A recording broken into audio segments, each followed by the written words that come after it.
Training online Aquila Bakat atau AFTA, Aquila Fingerprint Talent Analysis. Nah, di sini ada bagian-bagian sidik jari. Yang pertama ini adalah delta, kemudian yang di tengah itu pusat atau core ya. Biasanya yang di pusat inilah yang terbentuk pola atau ada bentuknya. Nah, kalau kita lihat di sini adalah delta. Delta itu biasanya di pinggir kanan atau di pinggir kiri atau dua-duanya, pinggir kanan, pinggir kiri. Kemudian untuk tengahnya di sini adalah core-nya. Jadi yang kita lihat itu adalah core-nya ini. Nah, untuk referensi itu biasanya kita lihat deltanya juga, ada 1 delta atau 2 delta atau 3 delta. Apakah ada yang 4 delta? Kadang ada, tapi sangat jarang terjadi. Biasanya tanpa delta, 1 delta atau 2 delta, biasanya cuma segitu. Nah, berikutnya adalah delta. Delta itu apa? Delta itu adalah perpotongan atau apa ya nama. Di sini kan ada aliran ya. Di sini ada aliran, kemudian di sini ada aliran, kemudian di sini ada aliran. Nah, pertigaan di 3 aliran tersebut itu biasanya membentuk, nah ini sebuah titik seperti ini. Ini namanya delta. Kita lihat di sini lagi. Di sini kan ada aliran. Kemudian di sini ada aliran, kemudian di sini ada aliran, kemudian di tengah sini itu delta. Kadang itu tidak terbentuk titik, tapi yang penting itu ada alirannya. Jadi ada 3 aliran seperti ini. Jadi yang penting itu ada aliran, ada 3 aliran, pertigaan lah kalau jalan itu. Ada pertigaan seperti ini. Nah, kemudian kan terbentuk sebuah titik di tengah-tengah pertigaan itu. Tidak pasti terjadi ada titiknya, itu enggak pasti. Nah, di sini juga tidak ada titiknya di sini. Nah, seperti ini ada 3 aliran kan, aliran yang ke sini. Nah, di sini kan, oh ini ada titiknya ya ini ya. Nah, ini delta ya, ada titiknya. Oke, kita ulangi lagi yang lebih besar. Nah, di sini, aduh salah. Nah, di sini kan ada aliran ya. Nah, ini ada aliran. Kemudian di sini juga ada aliran. Nah, di sini juga ada aliran. Nah, di tengah-tengah aliran ini atau titik pusat persimpangan itu adalah delta. Nah, kalau yang di atas ini kan terbentuk titik ya. Kalau ini kan jelas ini sebuah delta. Itu kira-kira seperti itu. Nah, delta itu tidak hanya di ujung jari, juga di telapak tangan. Jadi ini gambar dari telapak tangan, bukan di ujung jari. Jadi nanti kita akan cari delta itu di telapak tangan juga. Berikutnya, ada 3 pola dasar. 3 pola dasar. Kita akan bagi menjadi 11 pola nanti akhirnya. Kita pelajari dulu 3 pola dasarnya. Kenapa disebut 3 pola dasar? Karena ini adalah urutan pertama atau apa ya, klasifikasi pertama dalam menentukan pola sidik jari. Nah, yang pertama adalah pola A atau arch, pola A atau arch. Kemudian kita bisa lihat bahwa bentuk dari 3 pola ini benar-benar berbeda dari satu sama lain. Kalau ini itu kan bentuknya dari kiri kemudian ke kanan seperti ini, jadi seperti bukit gitu. Kalau pola C atau loop itu membentuk huruf C terbuka ya, membentuk huruf C cuma agak lonjong seperti ini. Nah, kemudian untuk pola wall itu membentuk sebuah lingkaran penuh. Jadi ada lingkaran penuh seperti papan sasaran tembak gitu loh. Papan sasaran tembak, ini pola E. Nah, kita pelajari satu-satu. Pola A hanya menonjol sedikit tanpa delta seperti bukit. Jadi hanya bentuk-bentuk seperti bukit seperti ini. Kata kuncinya adalah aliran itu tidak balik. Jadi aliran itu dari kiri kemudian ke kanan. Jadi tidak ada yang balik sama sekali. Aliran itu seperti ini, dari kiri kemudian ke kanan seperti ini. Tidak ada yang balik-balik. Jadi intinya seperti sebuah garis yang sejajar seperti ini. Ya, itu kata kuncinya. Kemudian tidak terbentuk pola. Jadi polanya sejajar-sejajar ini, tidak terbentuk lingkaran atau loop atau tidak ada, ya intinya sejajar. Sifat dasarnya adalah bekerja tanpa keluhan dan enggak berpikir untung rugi. Jadi ya untuk menghafalkan bentuk pola itu biasanya saya menghafalkan sifat dasarnya. Jadi kalau tahu sifatnya biasanya polanya langsung, oh ini A gitu kan. Jadi pola A itu ini. Oh, orangnya pekerja keras. Jadi kata-kata kuncinya adalah pekerja keras, itu pola A. Berusaha memahami sesuatu sampai ke tingkat detail. Jadi orangnya itu pengen memahami sesuatu walaupun pelan, walaupun membutuhkan waktu lama, dia akan berusaha memahami ke tingkat sampai ke detailnya gitu. Berikutnya kita masuk ke pola C atau loop ya, ini ya. Seperti huruf C yang panjang dan terbuka di pangkalnya. Jadi huruf apa itu pola C itu ciri khususnya adalah di sini terbuka. Jadi ini terbuka. Jadi seperti huruf C ya, seperti huruf C. Jadi intinya nah bentuknya seperti ini. Jadi ini terbuka seperti ini. Di sini itu maksudnya nggak ada tutupnya di bawah sini. Dan di bagian sini itu nggak ada tutupnya. Kemudian miring ke arah kelingking. Nah, maksudnya miring itu seperti apa? Biasanya pada kesalahannya di sini. Ini bukan kanan kiri, tapi miringnya itu ke arah kelingking. Kita hapus dulu ya. Nah, yang dimaksud miring itu apa? Ini kan dari sini kan ke sini ya, miring ya. Nah, ini ya. Nah, kelingking itu berada di sini. Jadi kelingkingnya itu berada di sini. Miringnya ke arah kelingking. Nah, kan miring ke sana, kelingkingnya di bagian sini. Itu C. Kalau miringnya itu ke arah jempol itu D. Jadi bedanya C dan D itu cuma miringnya. Bentuknya sama persis. Bentuknya sama persis seperti ini. Cuma dia miringnya ke arah kelingking itu C. Kalau miringnya ke arah jempol itu D. Bedanya cuma itu tok. Bentuknya sama persis. Kemudian sifat dasarnya adalah mengikuti arus. Kemudian mudah dipengaruhi dan patuh. Biasanya seperti ini ya. Kemudian rata-rata pintar di bidang akademis namun mudi dan sedikit pemalas. Jadi sebenarnya yang terlihat itu bukan pemalasnya tapi mudinya. Kalau nggak mood dia nggak mau ngapa-ngapain gitu. Mager gitu. Mager. Oke, berikutnya pola E. Pola itu seperti sasaran tembak. Jadi kata kuncinya itu sasaran tembak. Terbentuk dari lingkaran-lingkaran yang terus-menerus. Jadi ada lingkaran yang pertama, kemudian luarnya ada lingkaran lagi. Kemudian di luarnya ada lingkaran lagi dan seterusnya. Jadi lingkaran yang saling tumpuk-tumpuk gitu. Sifat dasarnya adalah subjektif. Subjektif itu kebenaran itu sesuai dengan dirinya sendiri. Jadi menurut dia benar ya benar. Kalau menurut orang lain salah benar nggak terlalu berpikir. Kemudian egosentris, kemudian logis. Jadi orang E itu logis, fokus pada tujuan.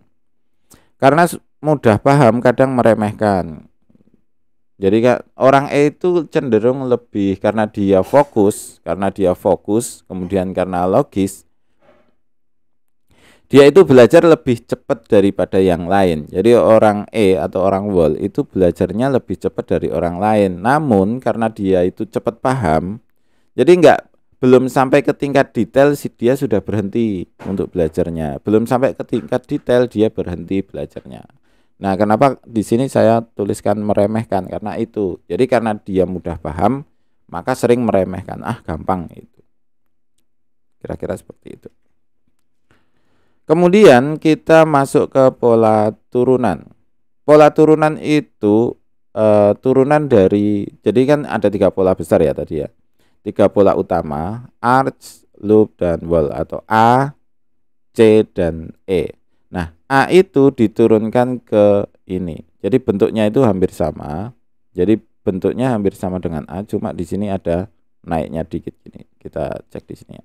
Nah, ini kan sebenarnya hampir sama seperti A. Ada aliran dari kiri, kemudian naik, kemudian ke kanan.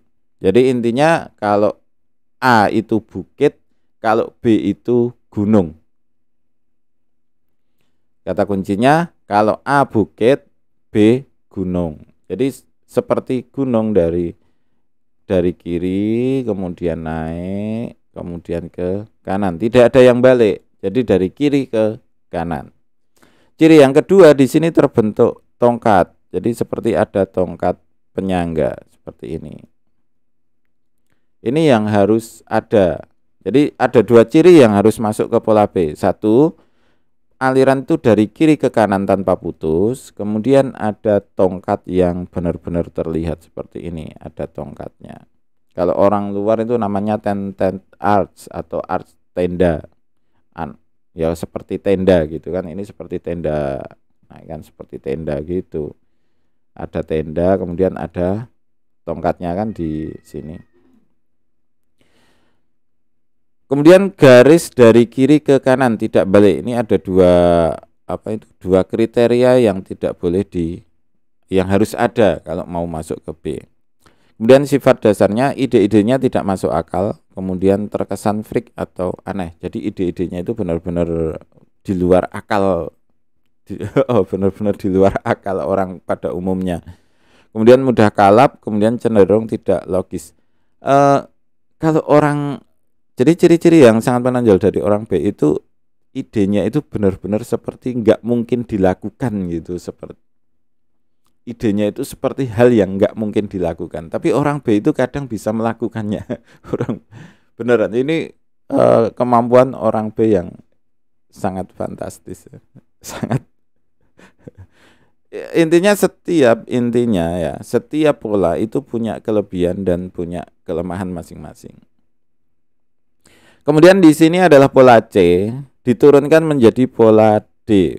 Nah, bedanya C dan D itu hanya di miring ke jempol dan miring ke kelingking.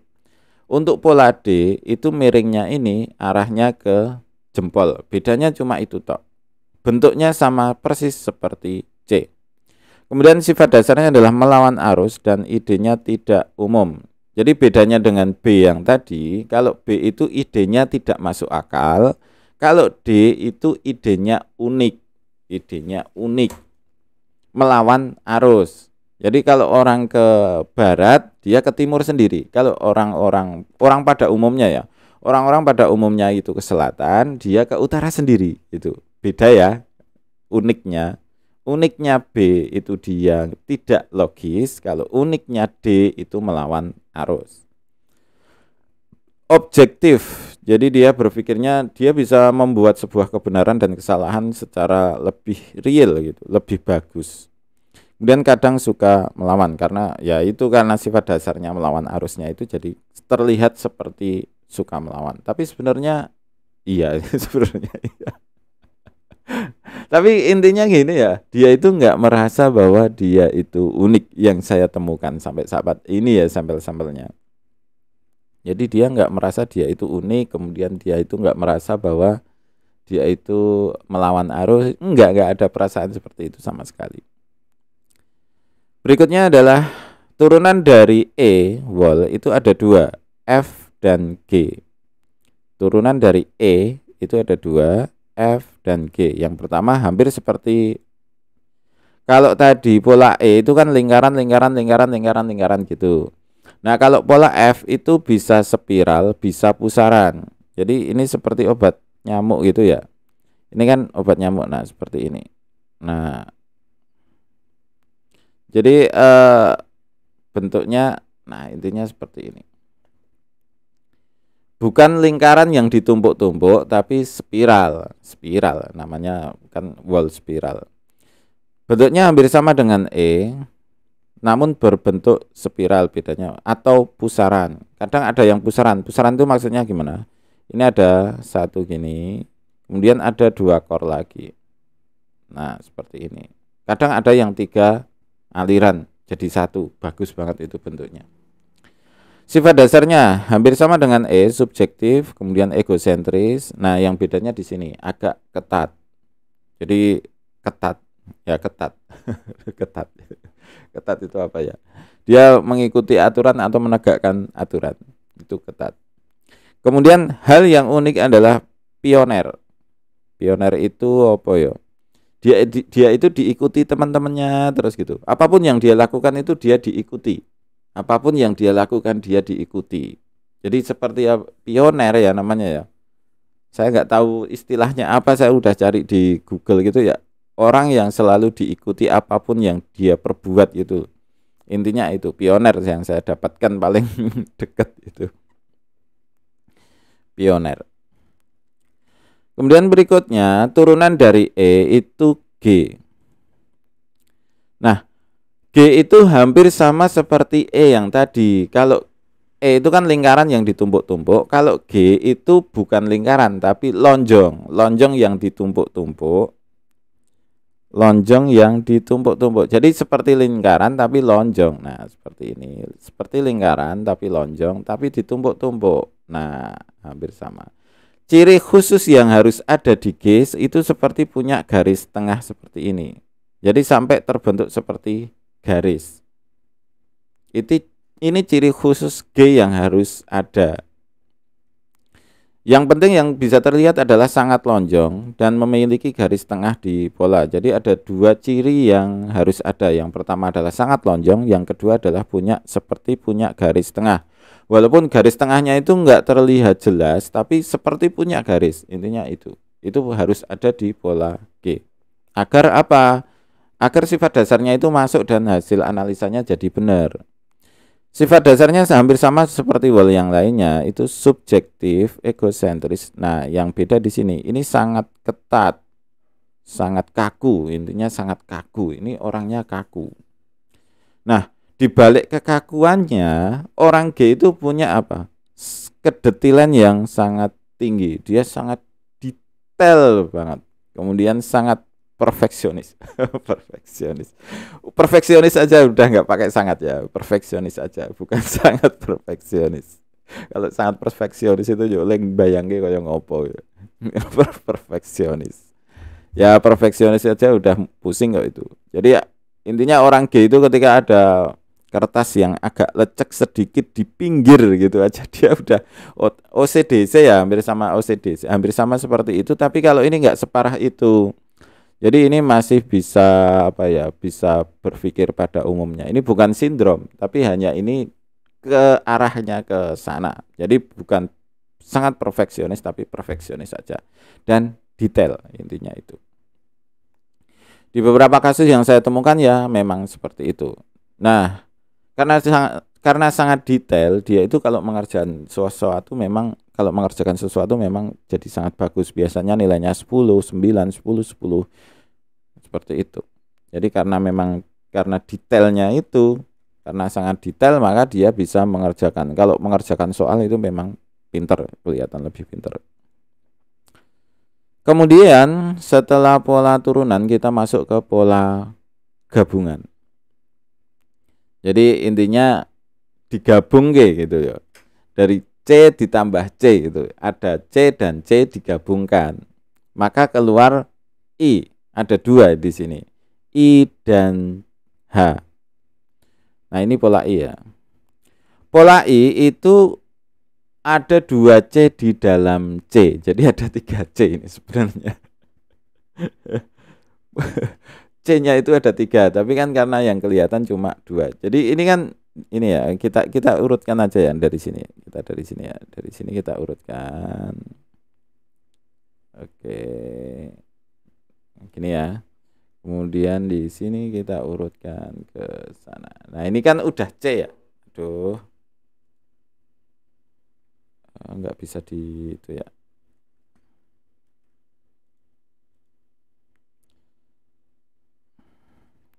Nah, coba kita ke sini kan. Nah, ini seperti ini. Nah, ini kan C. Ini C. Ini udah ada C di sini. Kemudian di sini ada C lagi. Ya kan? Kemudian di atas ini juga ada C lagi. Jadi intinya di sini ada 3 C.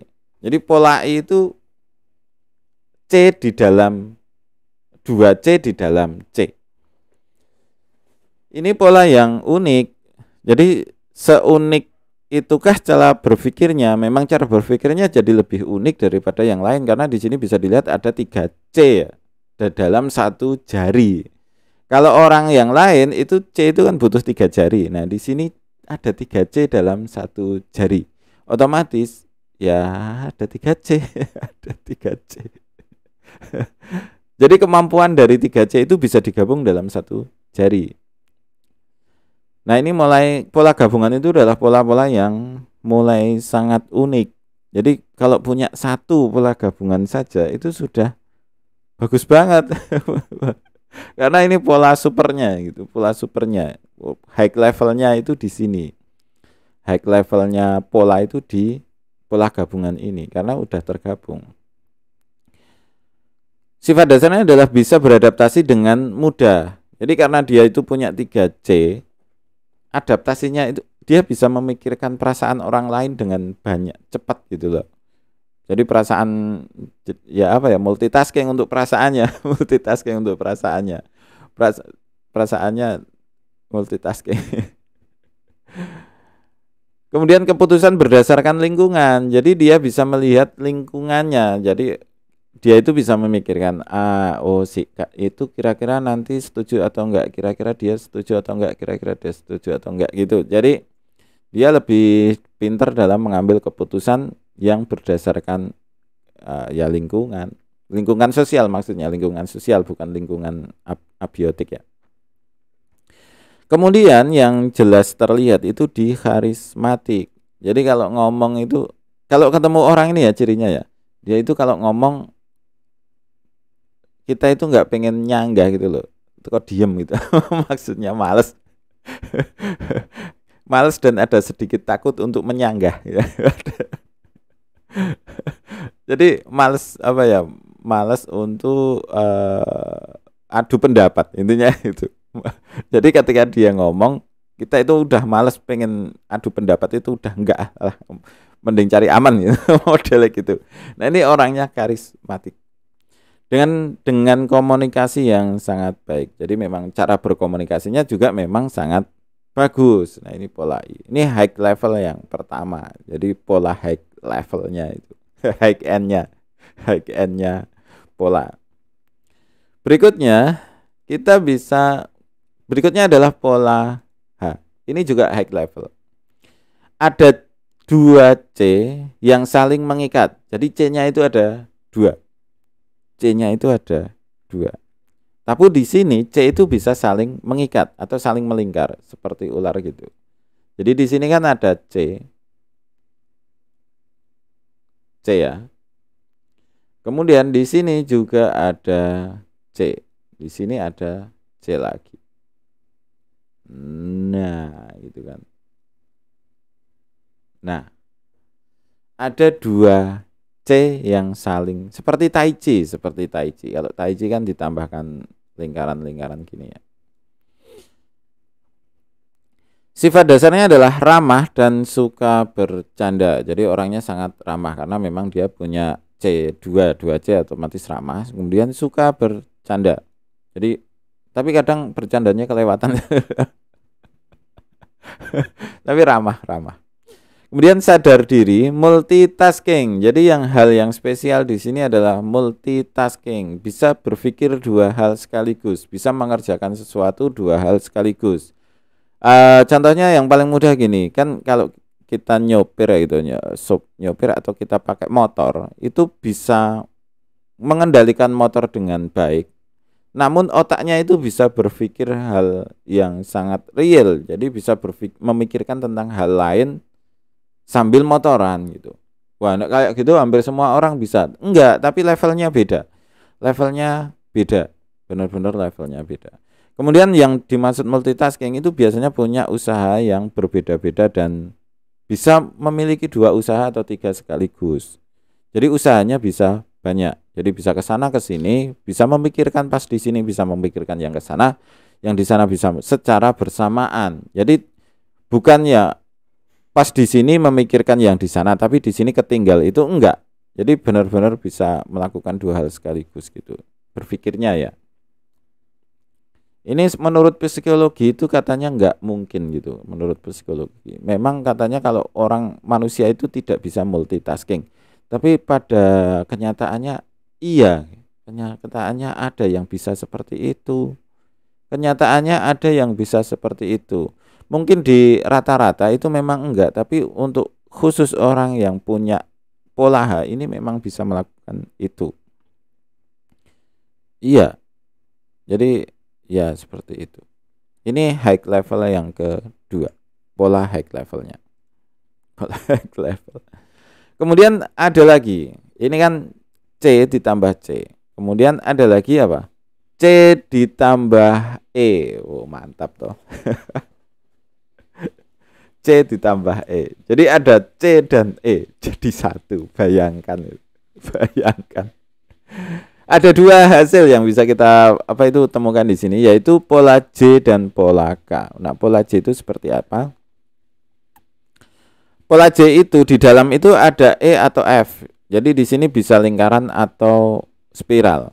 Kemudian ciri khusus yang harus ada di pola J adalah ada tongkatnya.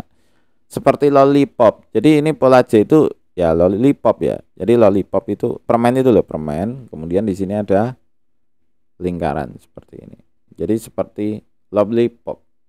Tapi kalau orang luar itu bilangnya bukan lollipop tapi peacock, bulu merak. Ciri khusus yang harus ada yang pertama adalah ada tongkatnya atau ada lidinya ini. Kemudian yang kedua terbentuk lingkaran atau spiral minimal 3. Kita hitung dari tengah ini ya. 1.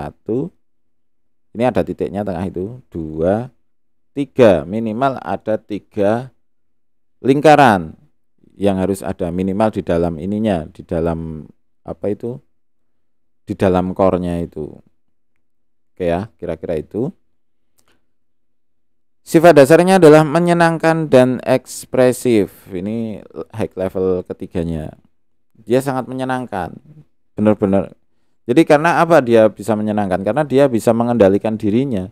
Ini kan di dalam C ya. Di dalam C ada E atau F.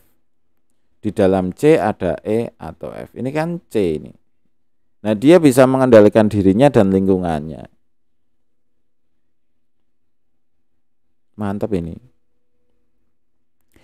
Tingkat pengertian dan pemahaman yang tinggi. Kalau A tadi dia memang memahami sampai ke tingkat detail. Nah, kalau di sini yang J itu memang bisa memahami dengan cepat. Bisa memahami dengan cepat. Memang menonjolnya begitu. Hampir-hampir sama, tapi kalau A itu lebih lambat, kalau ini lebih cepat. Bedanya itu. Bedanya itu. Oke ya. Berikutnya ke pola terakhir K. Ini sangat jarang ditemukan. Jadi ini benar-benar jarang ditemukan. Saya sendiri belum pernah. Saya pernah ngecek itu lebih dari 1000 ya. Bukannya saya nggak hitung gitu, tapi insya Allah lebih dari 1000. Malah lebih lagi dari 2000. Pola E dan C saling mengikat. Jadi ada dua pola di sini. Kelihat. Kalau tadi yang J itu kan dia di dalam C ya. Kalau ini saling mengikat seperti H tadi.